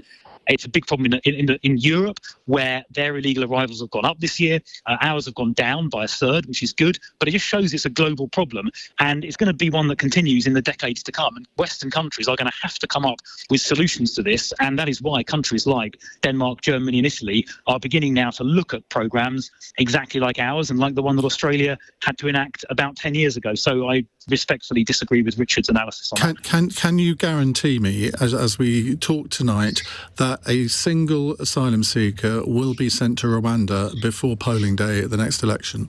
Well, our intention, very clear intention, is to get these flights off by the spring. And the evidence of the Australian example that I mentioned, but also a returns agreement we entered into with Albania about a year ago, is that the deterrent effect is very powerful. So we started doing returns to Albania about a year ago, and Albanians were the biggest cohort crossing the channel. I think there was over 10,000 last calendar year. This year, it's gone down almost to zero. It's gone down 90% because that deterrent effect does work. It worked with the Australian programme about 10 years ago as well, and that is why we're moving forward with this. We've already cut the numbers illegally entering by a third, and this is part of the plan to stop the boats entirely. And that is important because these crossings are illegal, they're dangerous, and they're unnecessary because France is a safe country. Nobody needs to flee war in France, obviously. OK, thank you very much indeed, Chris Philp. He's the Policing Minister and Conservative MP for Croydon South. We'll get our panel's reaction to what he just said in just a moment. It's 8:33, news headlines with Charlotte Morgan. The Prime Minister's revised Rwanda plan has passed its first hurdle in the Commons by a majority of 44 votes. 38 MPs on the right of the party abstained, arguing the legislation doesn't go far enough. Campaigners have told us a man who died on the Bibby Stockholm barge in Dorset should never have been there. The government says there will be a full investigation into what happened. And 5 men have been charged over claims of historical abuse at an independent school in Edinburgh. The men are aged between 69 and 90 and are alleged to have committed offences between 1968 and 1992. LBC weather, rain confined to eastern areas tonight, showers lingering in western coasts in Wales and the southwest of England, a low of -4. LBC.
And terms apply. Cross Question with Iain Dale on LBC. Text 84850. John Nicolson, Richard Harrington, Charlotte Pickles and Harry Lambert with me. Now, I'm not sure we learnt a huge amount of new things from Chris Philp there, but clearly the government are very relieved, John Nicolson. Well, I don't know why they're relieved. Their international reputation has suffered. The Prime Minister has had to humiliate himself having breakfast with some of the worst knuckle-draggers in the Conservative Party this morning. That's not a very nice thing to say. Did you see them? You know who they are. I saw them coming out of number 10. They're not a very nice group of people. One of them sat in the Commons, and I wouldn't say who it is. I was giving a speech, and he actually started growling at me. It was a growling noise. And it was exactly like... Oh, sorry, I didn't realise. Is that a party thing I don't know about? They get taught that was very good. It's a Tory growl. He made a growling noise. We go to growling school. And one of his colleagues on the Tory benches texted at me, "Oh God, I'm so embarrassed to be sharing benches with these people." So they're not a happy United Party, as we know. The Prime Minister's had to indulge them to an extraordinary extent. We can all see how divided the party is. The Prime Minister knows he's going to lose. All party leaders have to do that. It's called keeping the party together. Even SNP leaders have to do that from time to time, as we've recently discovered. Well, but look at the number of different factions there are within the Conservative Party. I've lost track of all the names of all the different but it's the same people. Up to a point it is. Look, the Conservative Party post-2019 is very different from previous Conservative parties. The kind of people who've been elected from the north of England, the Red Wall seats, are very different to the other Conservative MPs. They're all going to lose their seats at the next election. The Prime Minister knows he's on borrowed time. I hope he's kept his green card, because he's out of here as fast as the little helicopter can take him, I suspect, after the next election. Do you think I've got chopper envy? Wouldn't be the first time. Harry, call them knuckle dust. I mean, you've written extensively on the helicopter. No, I'm not asking about the helicopter or choppers. You have written extensively about the state of the current Conservative Party. Mm-hmm. Look, if we look at what's happened today, we look at what might happen to this bill over the next few months. I mean, how is that going to affect things, if at all, in terms of a Tory, the scale of a Tory defeat? Well, I just think, let's zoom back. For any listeners that are unaware, the only reason we're in this position is because we have not come up with a successor to the Dublin regulation that we had when we were in the European Union that allowed us to send people back to the safe country from which they came. So this is all the sort of bloodletting of Brexit that we're just watching 6-7 years later. I think Rishi, you heard Chris Philp there, I think the problem is he's trying to sell Rishi as this sort of hard man who's going to deal with migrants. Like, that's not why Rishi became popular in the first place. You got the wrong man for the wrong time, frankly. He was the sort of beneficent chancellor who was going to who did spray the cash at the right time and seemed competent, and certainly in comparison to Boris was actually like a serious politician. But this sort of ferocious role that he's now trying to play is just completely ill-suited to him. And I remember talking to Michael Gove at Tory party conference in 2022 and just when Boris was collapsing, and saying to him, "You've run out of leaders. There's no one left. There's no one who's going to hold this party together as Cameron did, and then as Johnson briefly did after Brexit." And he didn't really have an answer then, and I think we've seen that he was very hurt that you didn't think he was the answer. That's the reason. But the irony is, I actually have said, perhaps embarrassingly, that I think Michael Gove would be quite a good Prime Minister on his own terms. I'm not a Tory, but I think, Gove is at least competent. He'll be drummed out of the left after that remark. Charlotte? I think that's spot on, that the problem here for the Conservative Party is that it's ruining it's one of the things that is ruining the competency brand. And if you look at the polling of what the public think about the government's response to immigration, it is woeful. Over 80% of people think that the government is handling immigration badly, which, again, coming back to our earlier discussion, is actually quite odd, given the reductions in which we heard from the Home Office Minister, the reductions in the illegal crossings compared to Europe, where it's rocketing. So there's actually some success, but the obsession with Rwanda is I think damaging that and not allowing the government to talk about the stuff they are doing that is being effective. And we have heard Labour doesn't have a real plan on this, and I do think that is going to become increasingly popular. I don't think just the sense of Keir being more competent will get them sufficiently through the next, whether it's 12 months or less or more, depending what it looks like. But ultimately, the people in the party who are calling for a tightening, as the minister used the phrase, or a harder line on this, are also ignoring the simple fact that Rwanda have been clear that they will not accept it. So what are they going to do? Push for a tightening of the bill, a rejection of the international law completely, and then find that the partner they're supposed to be sending people to says, do you know what, I'm washing my hands of it. I'm not going to do it anymore. So it's not even in their own interests to push that further. Richard. Well, I should first of all apologise to my SNP former colleague about the knuckle dragging and growling, which he seems to endure on a daily basis. But I think the serious point is, all this talk of Rwanda all the time takes people's mind off the things that really matter to them. And they think, well, yeah, OK, the government would...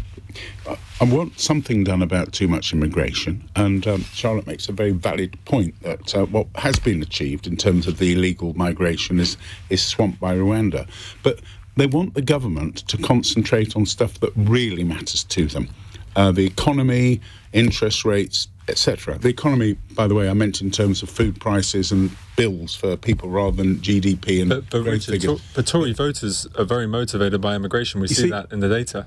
Yes and no. Now, Mrs. Thatcher said that there are a lot of issues that people regard as being very important, but don't vote on them. They're not.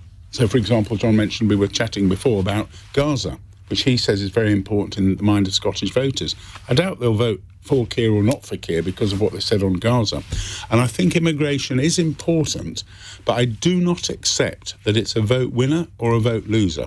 I think people want to see some progress on it, and I think sensible talk about increasing operations. I'd spent the £200 million on paying the National Crime Agency a lot more money to go after the criminal gangs, and to paying the French a lot more money to help control the boats. We have increased the amount that is going to France. We've offered to send our own personnel over there. We are doing a lot around the National Crime Agency. Charlotte, no, I agree. That's the point I made. But actually, the public, you cannot live in a democracy without public consent for the policies you have. And yes, of course, people will be much more passionate and concerned about, can they get a GP appointment? Is their kid going to a good school? Can they pay the bills? But actually, there is a sizable chunk of people for whom this is an important topic. And we're seeing, when you ignore that, we're seeing in Europe the rise of populist parties, of hard-right parties. We're seeing this in great swathes across Europe where they haven't tackled this agenda. And part of the reason why in the UK, where we haven't seen that rise of real populist parties, is actually because we have been a bit more willing, perhaps not particularly effectively, but we have at least been more willing to talk about immigration and to be presenting the idea that we can do something. Right, we're going to move on in just a moment. 0345 6060 973. It's 8:45. LBC.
Cross Question with Iain Dale on LBC.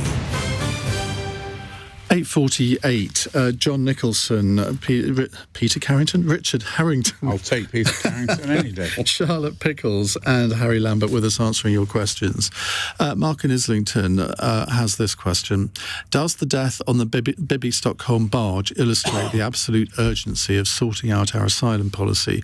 Now, this barge, which, as we know, is docked in Portland Port in Dorset, is one of a number of alternative sites the Home Office is using to house asylum seekers. Dorset police said they received a report of a sudden death of a resident on the Bibby Stockholm at 6:22 a.m. today. They said officers are conducting inquiries into the circumstances of the incident. Multiple sources suggest the individual took their own life. Obviously, a tragedy. So the question is, does it illustrate the absolute urgency of sorting out our asylum policy? I guess the obvious answer is yes, of course it does, Richard. Yes, of course it does, Ian.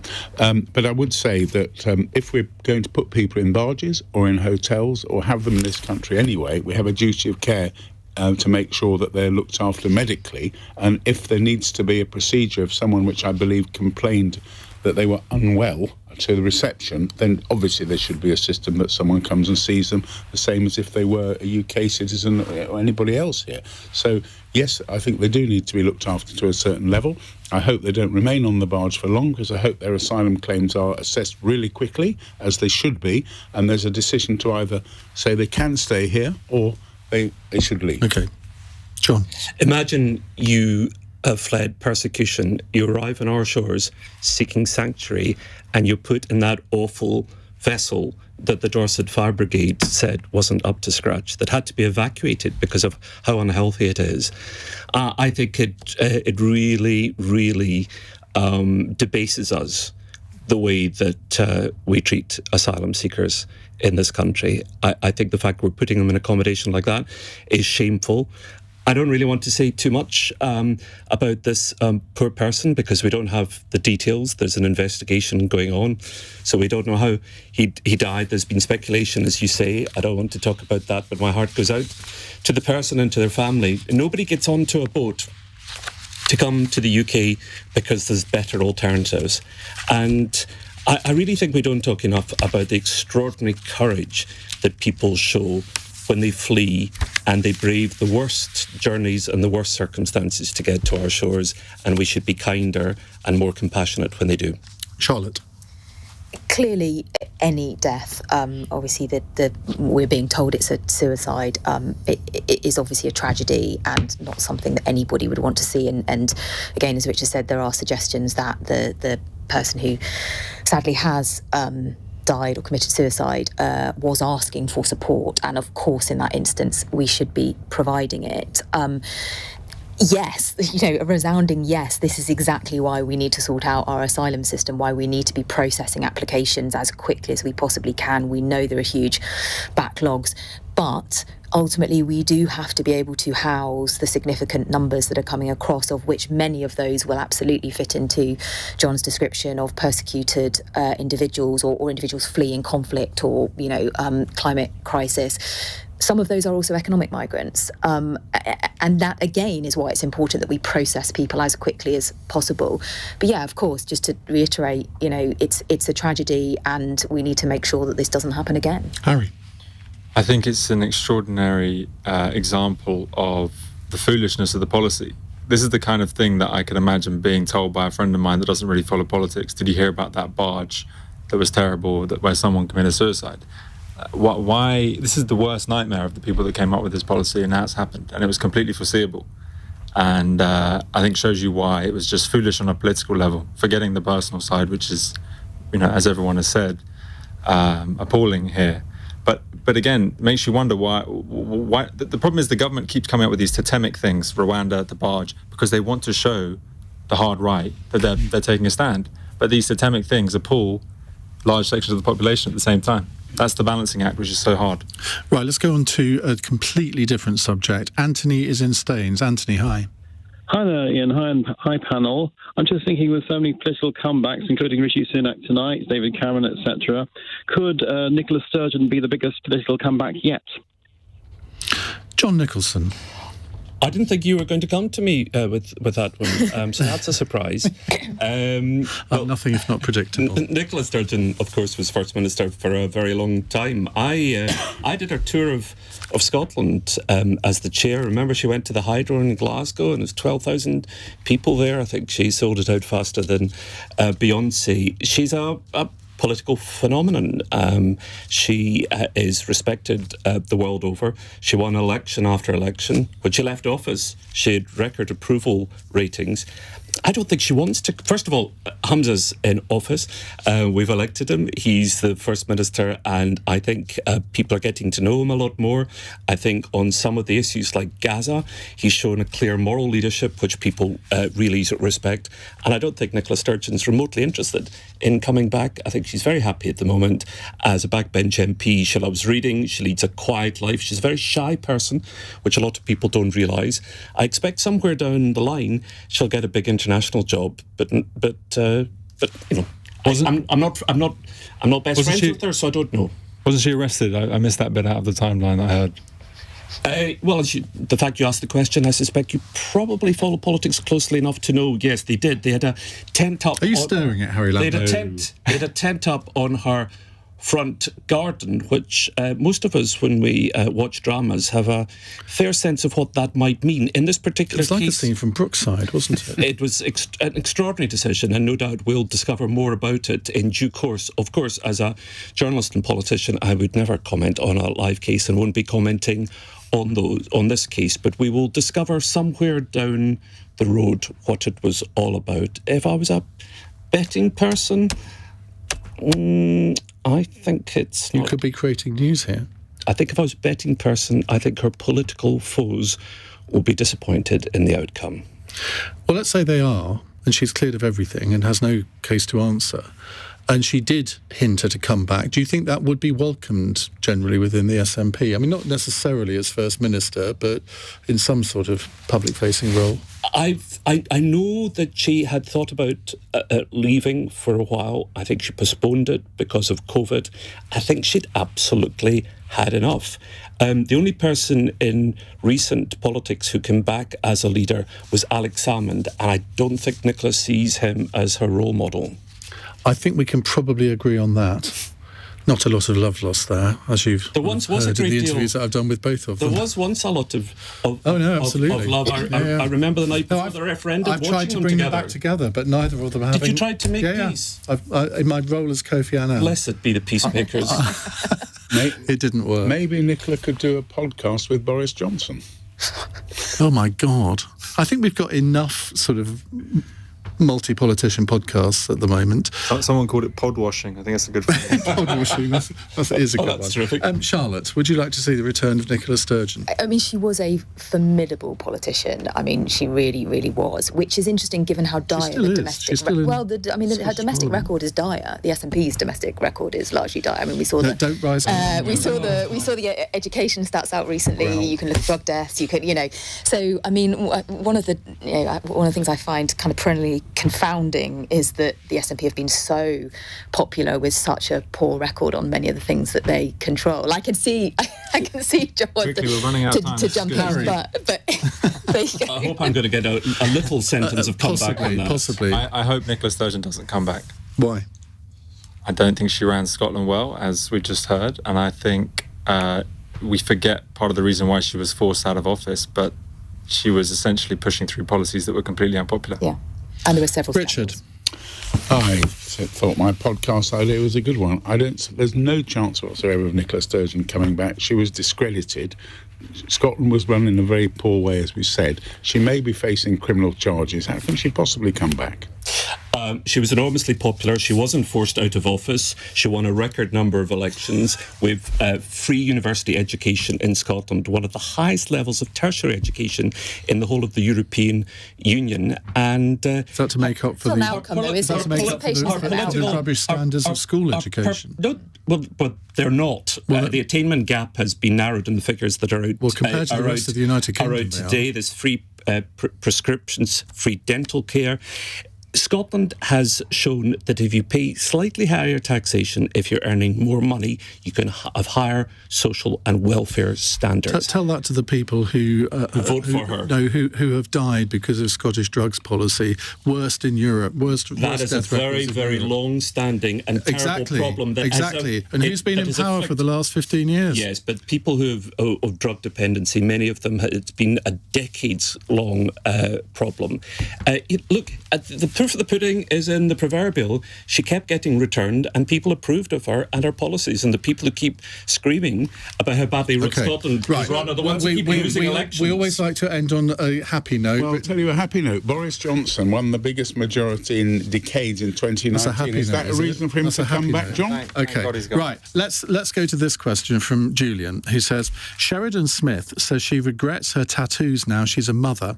Does your panel have any tattoos or piercings which they regret? And can we have the salacious details, please, or even see them? I did that last bit on myself because I just want to perv. Do you have a tattoo, though, to show us? Me? Yeah. No, I hate tattoos, as anybody who listens to this programme knows when I do a phone-in on them. No, I do not. Do you, Charlotte? I don't. I did have piercings, so I had my lip pierced and my nose pierced and various parts of my ears. Yeah, you can still see the little holes. Why on earth would you do that? I didn't, youth. Which I don't, as you can see, I don't have any of them now. But you regret it? No, not at all at the time. I mean, I don't wear them now, but no, I quite enjoyed having them at the time. I'm now looking at your mouth to see if I can see the hole. We won't have a close-up. I don't have any tattoos, but I'd quite like one, but I'm not imaginative enough to come up with something that would mean something. Harry? I don't, but I have quite a few scars, which I consider to be involuntary tattoos. Well, there's a few stories, I suspect. But Richard? Well, I've resisted the temptation for piercings and tattoos, Ian. I think I shall continue doing that. Let's go to our final guest, Prince Albert. Never say never. Well, I like his haul. There's a well-known radio presenter who had so many piercings that producers used to have to lay aside extra time to get him through airport security because of all the alarms. Are we talking about a certain presenter of the BBC's Radio 4 PM programme? Who's that?